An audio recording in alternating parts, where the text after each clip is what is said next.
Baik,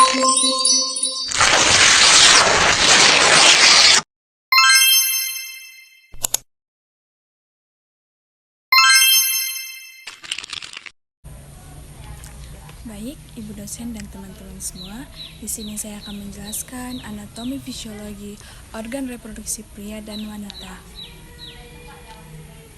Anatomi reproduksi pria.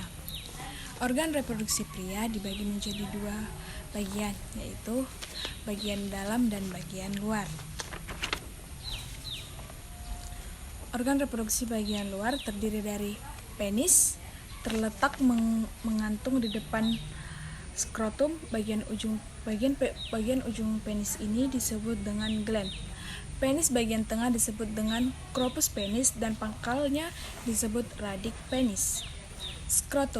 Skrotum adalah kantung kulit berpigmen yang dilapisi jaringan ikat dan fibrosa serta otot polos. Organ reproduksi pria bagian dalam. Yang pertama itu testis. Testis berada di dalam skrotum bersama dengan epididymis atau kantung ekstra abdomen tepat di bawah penis. Fungsi testis adalah sebagai tempat dihasilkannya sperma dan hormon testosteron. Sperma merupakan sel kelamin jantan, sedangkan hormon testosteron adalah senyawa yang cepat merangsang perubahan fisik testis yang berkelok-kelok yang bernama tubulus seminiferus, di mana T-nipple terjadinya pembentukan sperma.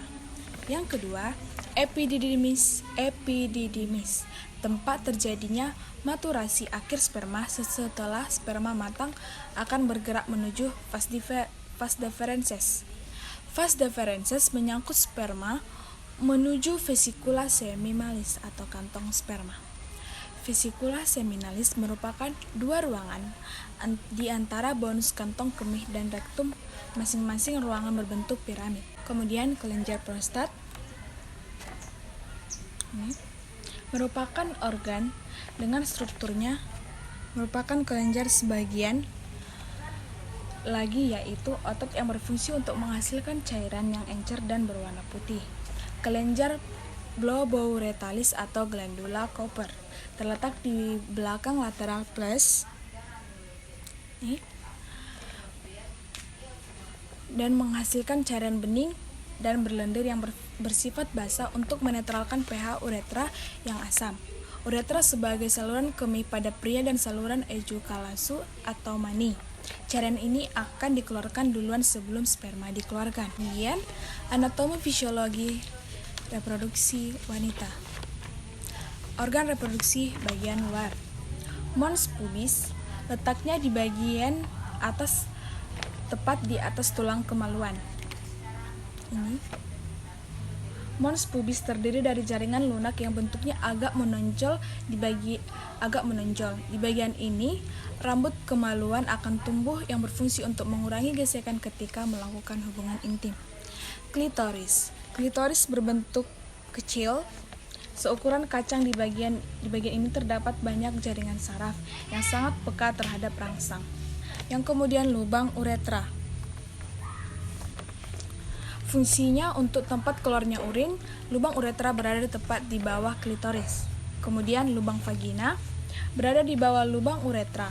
Fungsi lubang ini menuju rahim untuk melahirkan, keluarnya darah menstruasi dan kopalas. Labia minora memiliki membran yang tipis dan tidak memiliki rambut dan lemak, tetapi memiliki kelenjar minyak. Labia mayora memiliki bentuk yang lebih tebal. Pada labia ini dapat ditumbuhi rambut, mengandung jaringan lemak dan kelenjar keringat. Kemudian organ reproduksi bagian dalam. Yang pertama itu ada ovarium, berbentuk bulat atau oval. Ovarium ditambah oleh otot sehingga dapat menempel di sisi luar uterus. Isi dari ovarium adalah folikel yang akan menjadi ovum. Berfungsi memproduksi sel telur dan penyekresi hormon estrogen dan progesteron berjumlah sepasang. Kemudian fibrae, yaitu rubai seperti tangan posisinya corong ke ovarium untuk menerima sel telur ketika diokulasikan oleh ovarium. Setelah itu, sel telur akan dialirkan ke tuba Fallopi. Tuba Fallopi mengalirkan sel telur menuju uterus di dalam tuba Di dalam tuba Fallopi terdapat banyak silia yang bergerak searah yang fungsinya menggerakkan sel telur. Kemudian ada uterus. Uterus merupakan ruang atau tempat implantasi dan perkembangan fetus. Uterus terdiri dari 3 lapisan, yaitu perimetrum, endometrium, dan myometrium. Kemudian fundus. Fundus bagian atas dari uterus. Dinding uterus terdiri dari 3 lapisan, yaitu cervix. Cervix merupakan mulut uterus yang akan membuka jika terjadi kontraksi. Vagina. Vagina merupakan saluran yang menghubungkan antara organ reproduksi bagian luar ke organ reproduksi bagian dalam. Inilah saluran yang menjadi jalan ketika bayi lahir, darah menstruasi keluar, dan tempat kopulasi. Sekian penjelasan saya mengenai organ reproduksi pada pria dan wanita. Saya ucapkan terima kasih.